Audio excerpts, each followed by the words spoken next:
Good morning everyone. आज हम करेंगे यूनिफॉर्मली एक्सेलरेटेड मोशन से रिलेटेड न्यूमेरिकल्स।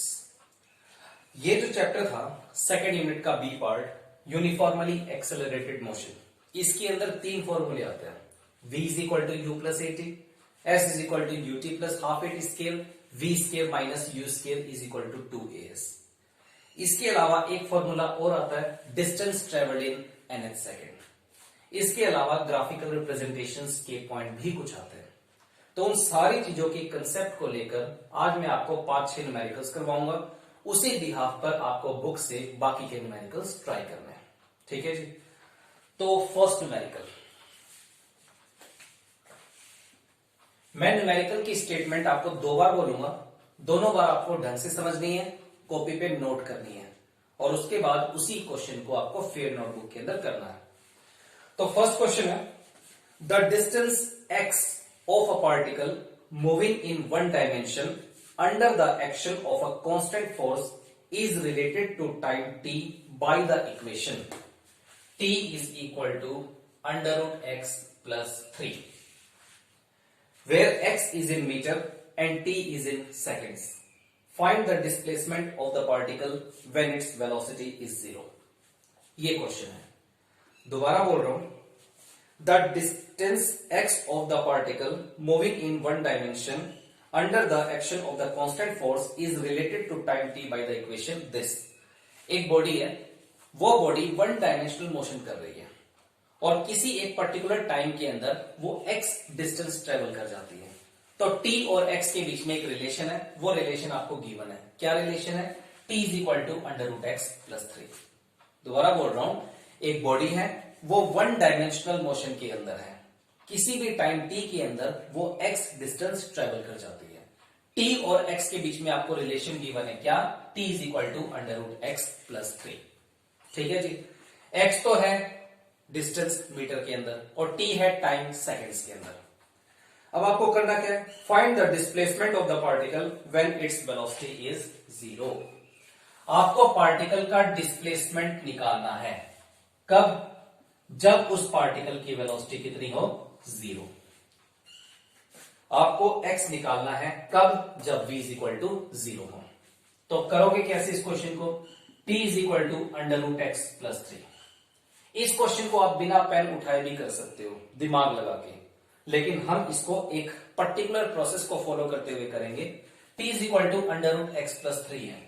यहां से सबसे पहले अंडर रूट एक्स की वैल्यू निकाल लो, t माइनस 3 आ गई। x की वैल्यू कितनी आ जाएगी? t माइनस 3 का स्क्वायर। अब इसका स्क्वायर खोल दो, x is equal to t square minus 6t plus 9, ये आ जाएगा x की वैल्यू। ठीक है।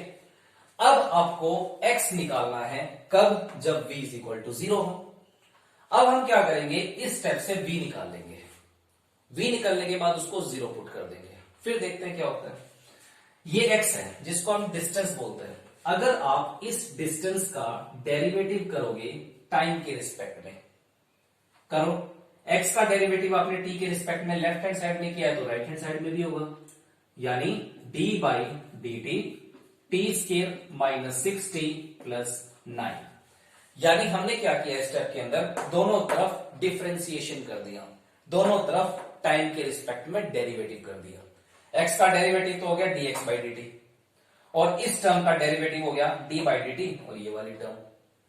अब बात यह है कि dx बाई dt को हम बोलते हैं वेलोसिटी। ठीक है। अगर आपको डिस्टेंस गिवन हो और वेलोसिटी तक पहुंचना हो तो उस डिस्टेंस का टाइम के रिस्पेक्ट में डेरिवेटिव कर दो। अब इसका डेरिवेटिव करो टाइम के रिस्पेक्ट में। यहां पर तो है टी स्क्वायर का t के रिस्पेक्ट में डेरिवेटिव हो जाएगा 2t माइनस 6t का t के रिस्पेक्ट में डेरिवेटिव हो जाएगा 6। करके देख लेगा, मैंने आपको तरीका बताया था, डीपली करवाया भी था। t स्क्वायर का t के रिस्पेक्ट में डेरिवेटिव करने के लिए पावर आगे आ जाती है 2t और पावर में से 1 माइनस हो जाता है। 6t का t के रिस्पेक्ट में डेरिवेटिव हो जाएगा 6। ठीक है जी। और बचा ये 9 कांस्टेंट है, कांस्टेंट का डेरिवेटिव किसी के रिस्पेक्ट में हमेशा 0 होता है। तो v की वैल्यू कितनी आ गई? 2t minus 6। अब आपको v की वैल्यू 0 गिवन है, v की वैल्यू को 0 पुट कर दो यहां पे, तो 2t माइनस 6 कितना आ गया? 0, ये आपको गिवन है। तो यहां से t की वैल्यू निकाल लो, 2t is equal to 6, t कितना आ गया 3 सेकेंड। यहां से टाइम निकल आया, टाइम की वैल्यू को अब यहां पर पुट कर दो, यहां से डिस्प्लेसमेंट निकल आएगा, डिस्टेंस निकल आएगा जो आपके निकालना है। तो यहां पर जो इक्वेशन है ना x is equal to t square minus 6t plus 9, इस इक्वेशन के अंदर t की वैल्यू को पुट कर दो।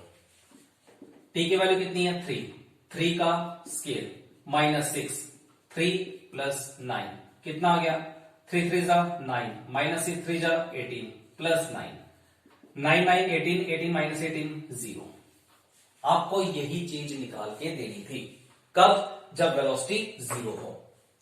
तो हमने यहां पर एक एक स्टेप को किया, डिस्प्लेसमेंट डिस्टेंस x निकाला, फिर उसका टाइम के रिस्पेक्ट में डेरिवेटिव करके v निकाला, वेलोसिटी हमें 0 गिवन है, हमने 0 पुट किया, यहां से टाइम निकल आया, टाइम की वैल्यू को इस इक्वेशन के अंदर पुट करके डिस्टेंस कैलकुलेट कर ली।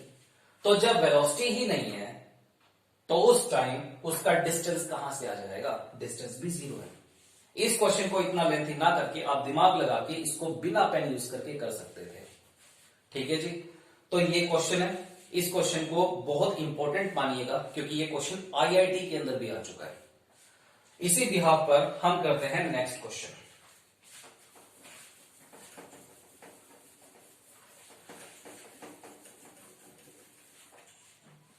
Question number 2। क्वेश्चन नंबर 2 के लिए भी मैं स्टेटमेंट को रीड करूंगा और आपको स्टेटमेंट को अच्छे तरीके से पकड़ना है और नोट करना है। An object of mass m is covering a distance x is proportional to t की पावर 3/2। कोई भी एक ऑब्जेक्ट है, मान लेते हैं ये ऑब्जेक्ट है, इसका मास कितना है m, ये किसी एक टाइम के अंदर एक पर्टिकुलर डिस्टेंस को ट्रेवल करता है। वो एक बॉडी एक पर्टिकुलर डिस्टेंस कितना ट्रेवल करती है x। अब body of mass m is covering a distance x is proportional to t की पावर 3/2। ये बॉडी जितना डिस्टेंस x ट्रेवल करेगी ना, वो टाइम की पावर 3/2 के डायरेक्टली प्रोपोर्शनल गिवन है। ये चीज आपको गिवन है क्वेश्चन के अंदर। ठीक है, डायरेक्टली प्रोपोर्शनल को जब भी यहां पढ़ाते हो तो कांस्टेंट आता है। ये चीज 9th क्लास के अंदर भी आपने पढ़ ली होगी। ये तो स्टेटमेंट है। ठीक है, एक बॉडी है जिसका मास m है, वो किसी टाइम के अंदर एक डिस्टेंस को ट्रेवल करती है, वो डिस्टेंस x जो है वो t की पावर 3/2 के डायरेक्टली प्रोपोर्शनल है। डायरेक्टली प्रोपोर्शनल को हटाएंगे तो एक कांस्टेंट आ जाएगा। ठीक है, ये चीज आपको क्वेश्चन में गिवन है। अब इसके दो पार्ट है। पहला पार्ट क्या कहता है, what conclusion might you draw about the acceleration. Acceleration के बारे में आपका क्या कहना है, पहला पार्ट तो गया ये। दूसरा पार्ट इसका क्या है, what will be the force acting on the object. अगर ये ऑब्जेक्ट मूव कर रहा है तो बिना फोर्स लगे तो मूव नहीं कर सकता, उसके ऊपर कोई ना कोई फोर्स लग रही है। वो फोर्स कितनी लग रही है वो भी हमें निकालना है। यहां पर कंडीशन गिवन है, आपको एक्सेलरेशन के बारे में कंक्लूजन निकालना है और फोर्स के बारे में कंक्लूजन निकालना है। या फिर ये समझ लो आप क्वेश्चन को कि एक बॉडी है, इसका मास m है, इसके ऊपर कोई फोर्स लग रही है, इसके अंदर डिस्टेंस ट्रेवल हो रहा है कितना x, और वो टाइम की पावर 3/2 के डायरेक्टली प्रोपोर्शनल है। मतलब x is equal to k t की पावर 3/2। क्वेश्चन ये है कि आप एक्सेलरेशन के बारे में क्या कंक्लूजन निकालते हो। एक्सेलरेशन इंक्रीज करेगा, डिक्रीज करेगा, जीरो होगा, पॉजिटिव होगा, नेगेटिव होगा, क्या होगा, वो कंक्लूजन होता है, वो चीज बतानी है। उसी तरीके से फोर्स के लिए आप क्या कंक्लूजन निकालते हो वो चीज भी हमें निकालनी है। ठीक है, सबसे पहले हम एक्सेलरेशन के लिए काम करेंगे। x गिवन है आपको कितना, k t की पावर 3/2। डिस्टेंस गिवन है, तो अगर मैं इसका टाइम के रिस्पेक्ट में डेरिवेटिव करूं तो वेलोसिटी आ जाएगी। पहले वेलोसिटी निकाल लो। वेलोसिटी निकालने के लिए डिस्टेंस का डेरिवेटिव करना पड़ेगा टाइम के रिस्पेक्ट में। लेफ्ट हैंड साइड किया है तो राइट हैंड साइड भी करो, d/dt k t की पावर 3/2 यही आएगा। डिस्टेंस का डेरिवेटिव करोगे दोनों तरफ टाइम के रिस्पेक्ट में तो आ जाएगी velocity. v is equal to, अब यहां पर k कांस्टेंट है, भाग ले लो, d/dt t की पावर 3/2 ये चीज आ जाएगी। अब t की पावर 3/2 का डेरिवेटिव करना है t के रिस्पेक्ट में, पावर आगे, पावर में से 1 माइनस, के, ये पावर आगे आ जाएगा 3/2 और पावर में से 1 माइनस हो जाएगा। तो वेलोसिटी कितनी आ गई? 3/2 के टी की पावर 1/2, ये आ गई वेलोसिटी। लेकिन हमें वेलोसिटी नहीं चाहिए, हमें तो क्या चाहिए? एक्सेलरेशन। अब हम वेलोसिटी का टाइम के रिस्पेक्ट में डेरिवेटिव करेंगे, यानी dv/dt। Change in velocity by change in time क्या होता है? एक्सेलरेशन होता है। तो वेलोसिटी से एक्सेलरेशन तक पहुंचने के लिए हमें वेलोसिटी का टाइम के रिस्पेक्ट में डेरिवेटिव करना जरूरी है। यहां किया है तो यहां पर भी करो।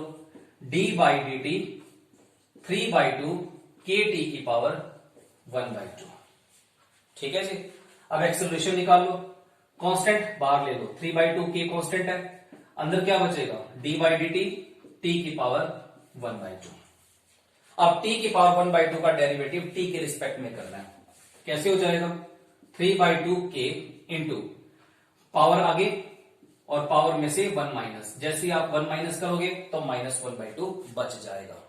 ठीक है, तो एक्सेलरेशन कितना आ गया? 3/4 k। t की पावर -1/2 है, तो हम इसको लिख सकते हैं √t। इतना एक्सेलरेशन निकाल लिया। अब हमें इसके बारे में कंक्लूजन निकालना है। यहां से कंक्लूजन क्या निकला? a is inversely proportional to √t। Conclusion देखना है। अब टाइम है, क्या टाइम कभी घट सकता है क्या? कल क्या हम 4 दिन पहले की चीजें देख सकते हैं? नहीं देख सकते। हम आज के टाइम में खड़े हैं, ठीक है। क्या आज की डेट में कल की जितनी भी कोइंसिडेंस हुई है, जितनी भी हरकतें हुई है, जितना भी एक्टिविटीज हुई है, क्या वो सारी चीजें आज होने वाली है? बिल्कुल नहीं होने वाली।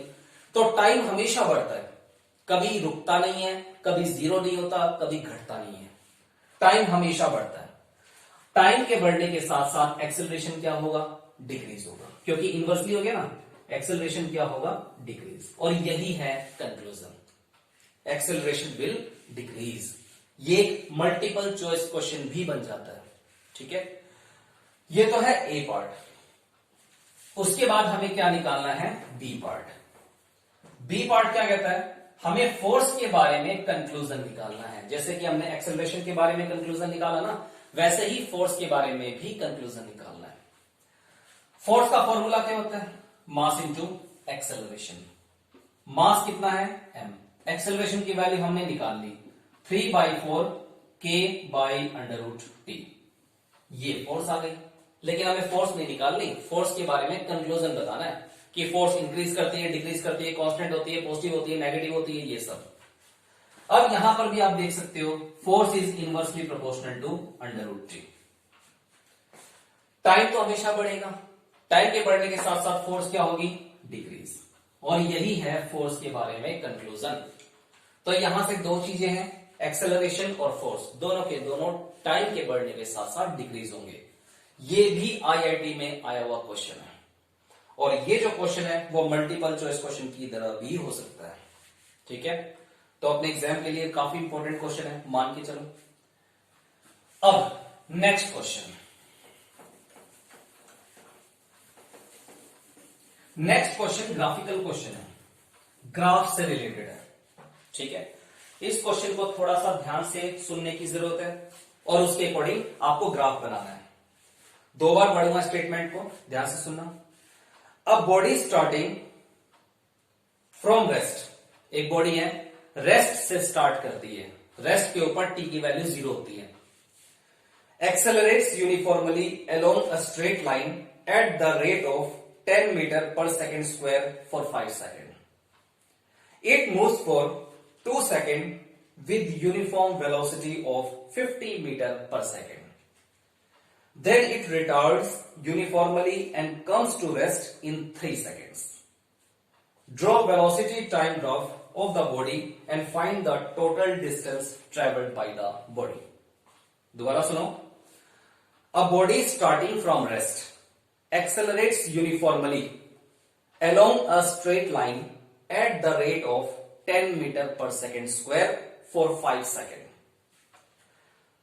It moves for 2 seconds with uniform velocity of 50 meter per second. Then it retards uniformly and comes to rest in 3 seconds.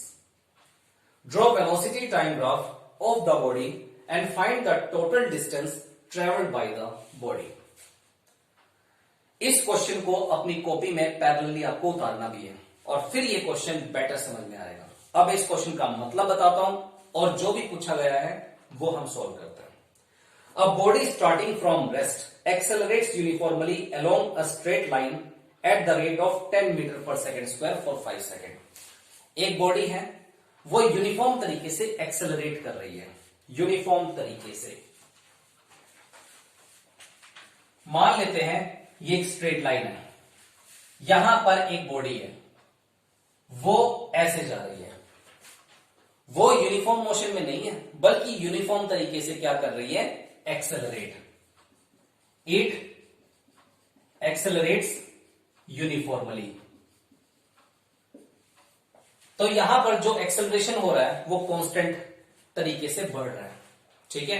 अब वो कैसे है कैसे नहीं है वो बात की बात है, लेकिन फिलहाल जो आपको गिवन है वो क्या है, एक स्ट्रेट लाइन है, उसके अंदर एक बॉडी मूव कर रही है और उसका जो एक्सेलरेशन है वो यूनिफॉर्मली बढ़ रहा है, मतलब यूनिफॉर्म तरीके से क्रिएट हो रहा है। एक्सेलरेशन कब क्रिएट होगा, जब वेलोसिटी बढ़ेगी। टाइम के साथ साथ वेलोसिटी बढ़ रही है और वो भी यूनिफॉर्म तरीके से। तो जो एक्सेलरेशन क्रिएट होगा वो यूनिफॉर्मली एक्सेलरेशन होगा, ठीक है जी। उसके बाद जो एक्सेलरेशन क्रिएट होगा वो कितना हो रहा है, 10 मीटर पर सेकेंड स्क्वायर। और ये एक्सेलरेशन कितने टाइम तक क्रिएट होता है, 5 सेकेंड तक क्रिएट होता है, ठीक है। तो इसके लिए हम ग्राफ बनाते हैं। सबसे पहले हमें ग्राफ किसके बीच में बनाना है, draw velocity time graph of the body and find the total distance travelled by the body. सबसे पहले हमें वेलोसिटी और टाइम के बीच का ग्राफ बनाना है। यहां पर तो है वेलोसिटी और यहां पर है टाइम, ठीक है। मैं यहां पर लिख लेता हूं t is equal to 0, t is equal to 1, 2, 3, 4, 5, 6, 7, 8 और यहां पर है 9, यहां पर है 10। तो इस तरीके से मैंने कुछ न्यूमेरिकल वैल्यू लिख ली। यहां पर है 10, 20, 30, 40, 50, 60, 70, 80, 90, 100। ये भी कुछ मैंने वेलोसिटी की न्यूमेरिकल वैल्यू लिख ली। अब आपको जो कंडीशन गिवन है ना, उस कंडीशन के हिसाब से आपको वेलोसिटी और टाइम के बीच का ग्राफ बनाना है। तो फर्स्ट लाइन में पढ़ रहा हूं, अब body starting from rest, body rest से स्टार्ट करती है, तो इसका मतलब टी की वैल्यू कितनी है, 0। और वो बॉडी रेस्ट पे है तो उसकी वेलोसिटी की वैल्यू कितनी होगी, 0। तो ग्राफ आपको यहां से बनाना स्टार्ट करना है, ठीक है। अ body starting from rest accelerates uniformly along a straight line. वो यूनिफॉर्म तरीके से एक्सेलरेट कर रही है। एक्सेलरेशन कब प्रोड्यूस होता है, जब वेलोसिटी इंक्रीज करेगी, और जो वेलोसिटी है वो यूनिफॉर्म तरीके से इंक्रीज कर रही है।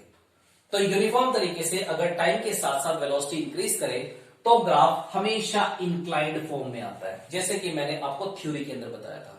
अगर आप ग्राफ बनाओगे ऐसे straight line parallel to time axis, तो उसके दौरान तो वेलोसिटी तो कांस्टेंट है, यूनिफॉर्म मोशन हो गया। लेकिन यहां पर यूनिफॉर्म मोशन नहीं है, एक्सेलरेशन क्रिएट हो रहा है वो भी यूनिफॉर्मली, तो ग्राफ हमेशा इंक्लाइंड आएगा और वो भी टाइम एक्सिस की इंक्लिनेशन में। अब जो एक्सेलरेशन है वो 10 मीटर पर सेकेंड स्क्वायर का क्रिएट हो रहा है, वो भी 5 सेकेंड तक। 5 सेकेंड तक 10 मीटर पर सेकेंड स्क्वायर के हिसाब से एक्सेलरेशन क्रिएट होगा, ठीक है। अब यहां पर अगला जो सेंटेंस है वो क्या है, then it moves for 2 second with the uniform velocity of 50 metre per second. 5 second बीतने के बाद जो छठा सेकेंड और 7वां सेकेंड है उसके अंदर उसकी वेलोसिटी 50 मीटर पर सेकेंड होती है। छठा सेकेंड और 7वां सेकेंड यानी 5 और 7 सेकेंड के बीच में उसकी वेलोसिटी 50 मीटर पर सेकेंड होती है। तो पहले तो हम 5 सेकेंड के लिए ग्राफ बनाते हैं। 5 सेकेंड के लिए जो ग्राफ बनेगा वो पहले बना ले रहा हूं मैं, यहां पे वो ऐसे बनेगा। ये तो है पहले 5 सेकंड के लिए। पहले 5 सेकंड के अंदर कितना एक्सेलरेशन क्रिएट होता है, 10 मीटर पर सेकंड स्क्वायर के हिसाब से। तो टाइम बढ़ेगा, टाइम बढ़ने के साथ साथ वेलोसिटी भी यूनिफॉर्म तरीके से बढ़ेगी और एक्सेलरेशन क्रिएट होगा कितना, 10 मीटर पर सेकंड स्क्वायर, ठीक है। लेकिन ये जो चीज है ना, वो पहले 5 सेकंड तक रहेगी और पहले 5 सेकंड के तक उसकी जो वेलोसिटी है वो 50 तक पहुंच जाएगी। पहले उसकी वेलोसिटी थी 0, टाइम बढ़ा हो गई 10, फिर टाइम और बढ़ा हो गई 20, टाइम बढ़ा 30 हो गई, टाइम बढ़ा 40 हो गई, टाइम बढ़ा 50 हो गई। तो इस तरीके से उसकी वेलोसिटी 5 सेकंड तक 50 मीटर पर सेकंड तक पहुंच जाती है। अब ये तो हो गया 5 सेकंड तक का ब्यौरा। It moves for 2 second with uniform velocity of 50 metre per second. अगले 2 सेकंड के लिए उसकी वेलोसिटी 50 ही रहती है। अगला 2 सेकंड का मतलब 7 तक उसकी वेलोसिटी रहती है 50। ये ग्राफ होगा टाइम एक्सिस के पैरेलल। क्यों? क्योंकि जब 5 सेकंड है तो उसकी वेलोसिटी 50, छठे सेकंड के अंदर भी उसकी वेलोसिटी 50, सातवें सेकंड के अंदर भी उसकी वेलोसिटी 50। ठीक है, तो यहां से लेकर यहां तक कोई भी एक्सेलरेशन प्रोड्यूस नहीं हो रहा। उसके बाद then it retards uniformly and comes to rest in 3 second. 3 second के बाद वो रेस्ट पे आ जाता है। मतलब अब धीरे धीरे करके बॉडी रिटार्ड करती है। 3 सेकंड का मतलब 1 2 3 सेकंड तक वो रिटार्ड करते करते बॉडी की वेलोसिटी हो जाती है 0 और वो बॉडी आ जाती है रेस्ट में। एक्सेलरेशन का ग्राफ ऐसे, रिटार्डेशन का ऐसे, कांस्टेंट वेलोसिटी का ऐसे। ठीक है, ये चीज आपको ड्रॉ करनी है। ठीक है, यहां पर तो यहां से लेकर यहां तक एक्सेलरेशन की वैल्यू पॉजिटिव होती है, यहां से लेकर यहां तक एक्सेलरेशन की वैल्यू 0 होती है, यहां से लेकर यहां तक एक्सेलरेशन की वैल्यू नेगेटिव होती है, मतलब रिटार्डेशन होता है। एक तो इस क्वेश्चन के अंदर आपको सिचुएशन के अकॉर्डिंग ग्राफ बनाना है और एक आपको क्या करना है, find the total distance travelled by the body. Body ने टोटल डिस्टेंस कितना ट्रेवल किया 10 सेकंड के अंदर। तो टोटल डिस्टेंस निकालने के लिए हम इसका पूरे का अंडर का एरिया निकाल लेंगे। यही तो मैंने सिखाया था।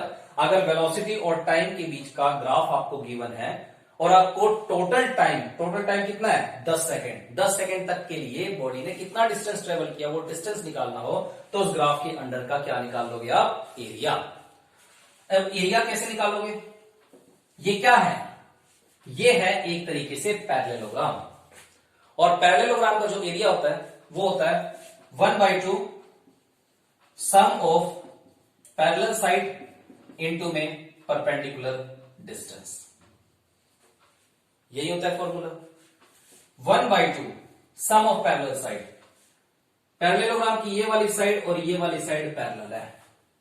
ये वाली साइड किसके बराबर है 2 के बराबर। यहां से लेकर यहां तक किसके बराबर है 10 के बराबर। 2 + 10 इनटू में परपेंडिकुलर डिस्टेंस। परपेंडिकुलर डिस्टेंस का मतलब ये किसके बराबर है 50 के बराबर। ग्राफ देखना आपको आना चाहिए। 10 + 2 12, 2 6 12, 50 इंटू में 6, तो एरिया कितना आ गया, वो आ गया 300 यूनिट का स्केल।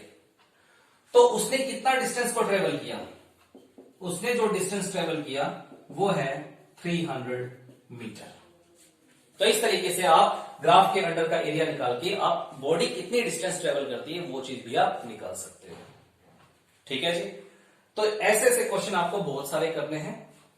अब है नेक्स्ट क्वेश्चन।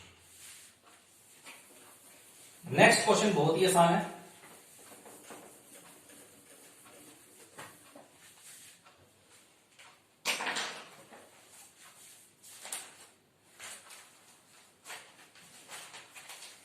नेक्स्ट क्वेश्चन क्या कहता है, the distance travelled by the particle moving in the straight line is found to be proportional to square of the time.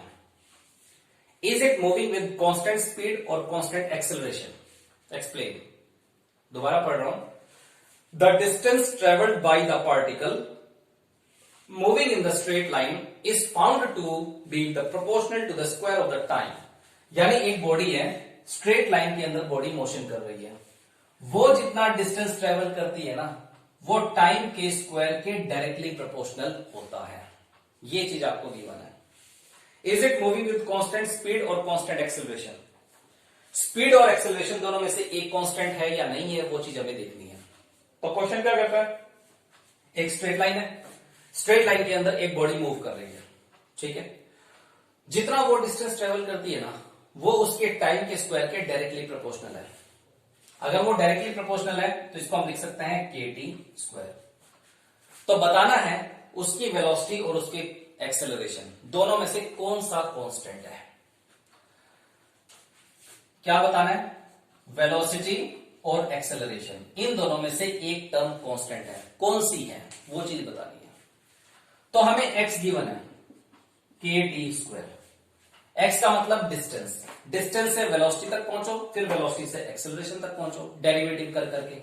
अब यहां से देख सकते हो डेरिवेटिव का क्या यूज हो रहा है। यहां पे इसका डेरिवेटिव कर दो टाइम के रिस्पेक्ट में, यहां किया तो यहां पर भी करो, d/dt kt²। जब आप डिस्टेंस का डेरिवेटिव टाइम के रिस्पेक्ट में करोगे तो ये दे देगा हमें वेलोसिटी। यहां पर इसका डेरिवेटिव करने के लिए k को बाहर ले लो, d/dt t², यही आ जाएगा। t² का t के रिस्पेक्ट में डेरिवेटिव हो जाएगा 2t यानी 2kt। ये तो आ गई वेलोसिटी, ठीक है। अब हमें देखना है एक्सेलरेशन। वेलोसिटी कितनी निकाली है, 2kt। वेलोसिटी से हमें पहुंचना है एक्सेलरेशन तक। कैसे पहुंचे, डेरिवेटिव कर दो टाइम के रिस्पेक्ट में, यहां किया है तो राइट हैंड साइड में भी करो 2kt। ऐसे change in velocity by change in time, ये हमें क्या देगा, एक्सेलरेशन। 2k कांस्टेंट है, बाहर आ जाएगा, अंदर क्या बचेगा, dt/dt, ये बचेगा। इंटीग्रेशन और डेरिवेटिव का एक रूल होता है कि टाइम के रिस्पेक्ट में टाइम का डेरिवेटिव हमेशा 1 होता है। तो ये हो जाएगा 2k इंटू में 1, तो एक्सेलरेशन कितना आ गया, 2k। तो हमने वेलोसिटी निकाली और एक्सेलरेशन निकाल दिया। अब हमें बताना है कि दोनों में से क्या कांस्टेंट और क्या कांस्टेंट नहीं है। यहां पर 2 कांस्टेंट है, k कांस्टेंट है, यहां पर 2 कांस्टेंट है, k कांस्टेंट है। यहां पर राइट हैंड साइड में दोनों चीज कांस्टेंट है, तो लेफ्ट हैंड साइड क्या रहेगी, कांस्टेंट। एक्सेलरेशन तो कांस्टेंट है, लेकिन यहां पर 2k के साथ टाइम है। क्या टाइम कभी कांस्टेंट हो सकता है, क्या टाइम रुक सकता है, कभी नहीं रुक सकता। टाइम कांस्टेंट नहीं है, इसलिए वेलोसिटी भी कांस्टेंट नहीं होती। तो यहां पर वेलोसिटी कांस्टेंट नहीं है, बल्कि क्या है कांस्टेंट, एक्सेलरेशन। ये क्वेश्चन था, ठीक है जी। उसके बाद एक लास्ट क्वेश्चन मैं आपको करवा रहा हूं, उसके बाद आपको मैक्सिमम क्वेश्चंस हॉलीडे के लिए छोड़ रहा हूं और उम्मीद करता हूं कि आप वो सारे मैक्सिमम क्वेश्चन करोगे।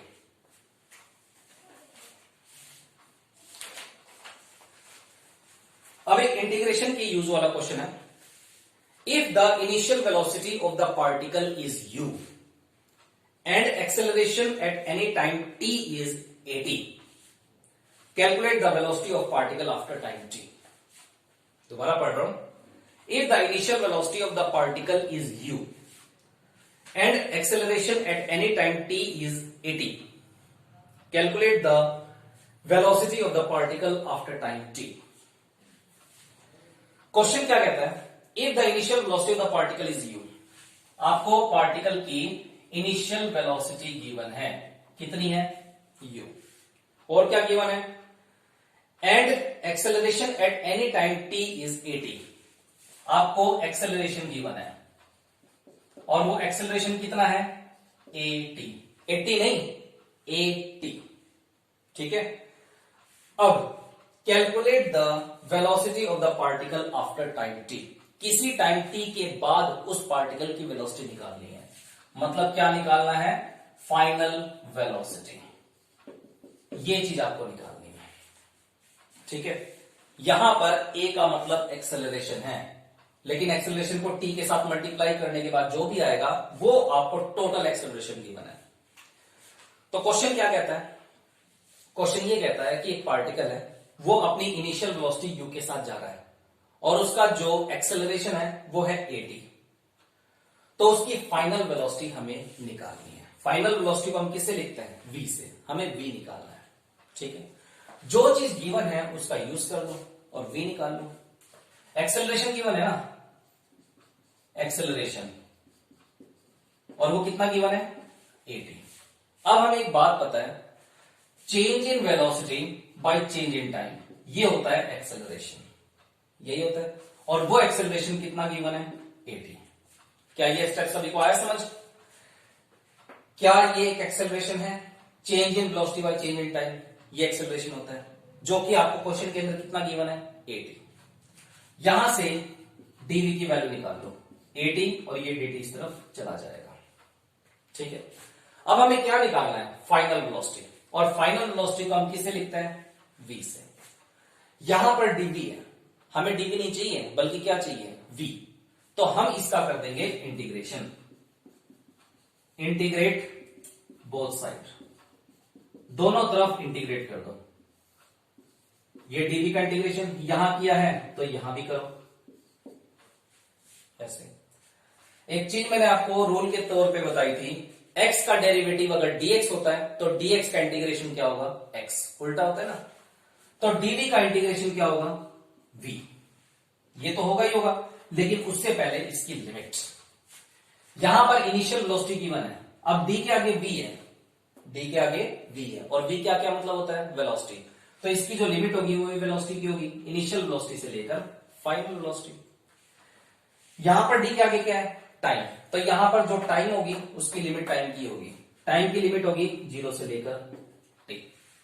ठीक है, अब इतना तो क्वेश्चन के अंदर ही गिवन था, क्वेश्चन को समझ के हमने इस स्टेप को फॉलो कर लिया। अब इसको सॉल्व करने के बाद v निकाल लो, dv का इंटीग्रेशन क्या होगा, v, और लिमिट कितनी है, u से लेकर v। a t dt, a constant है, बाहर ले लो, अंदर है 0 से लेकर t, t dt, यही होगा ना। तो यहां पर हमें t का इंटीग्रेशन t के रिस्पेक्ट में करना है। t की पावर कितनी है, 1। कैसे करोगे, पावर के अंदर एक जोड़ दोगे और टोटल पावर से डिवाइड कर दोगे। v u से लेकर v, a, इसको सोल्व करो, t के अंदर t की जो पावर है 1 के अंदर 1 जुड़ेगा 2 और टोटल पावर से डिवाइड हो जाएगा, और इसकी लिमिट हो गई 0 से लेकर t। अब लिमिट को पुट कर दो, v की जगह पर upper limit v minus v की जगह पर लोअर लिमिट u। ये 2 तो कांस्टेंट है, बाहर आ जाएगा, अंदर क्या बचेगा, t स्क्वायर। अब उस t की जगह पर upper limit t square minus t की जगह पर लोअर लिमिट 0 का स्क्वायर। ठीक है, v minus u is equal to, ये तो खत्म हो जाएगा और ये हो जाएगा हाफ at स्क्वायर। तो यहां से v की वैल्यू कितनी आ गई, u plus half at square. ये वो नहीं है कि v is equal to ut plus half at square, s is equal to ut plus half at square. उस इक्वेशन को इस इक्वेशन के साथ कंपेयर करने की कोई जरूरत नहीं है। s is equal to ut plus half at square तो एक अलग फॉर्मूला है यूनिफॉर्मली एक्सेलरेटेड मोशन का, और ये हमारे इस क्वेश्चन का आंसर है, v is equal to u plus half at square, और यही फाइनल वेलोसिटी हमें निकालनी है। तो ये 5 क्वेश्चन थे, ये 5 क्वेश्चन बहुत इंपॉर्टेंट है, और इससे रिलेटेड आपको very short answer type question, short answer type question, long answer type question, conceptual question और इंपॉर्टेंट न्यूमेरिकल्स, ग्राफिकल न्यूमेरिकल्स तो आपको बहुत ज्यादा करने हैं। तो इसी उम्मीद के साथ आज का हम यहां पर लेक्चर खत्म करते हैं। कल मैं आपको ज्यादा कुछ नहीं करवाने वाला, कल मैं आपको यह बताऊंगा कि कल के बाद जो आपके हॉलीडे हैं, उस हॉलीडे के अंदर आपको हॉलीडे होमवर्क कैसे करना है, क्या स्ट्रेटेजी होनी चाहिए, सारे तरीके मैं आपको बताऊंगा। ठीक है, और जिस दिन भी स्कूल लगेगा उस दिन हम इसे आगे का कंटिन्यूड पार्ट यानी सेकेंड यूनिट का सी पार्ट वेक्टर्स शुरू करेंगे। तो इसी उम्मीद के साथ आज हम यहां का लेक्चर खत्म करते हैं। Thank you.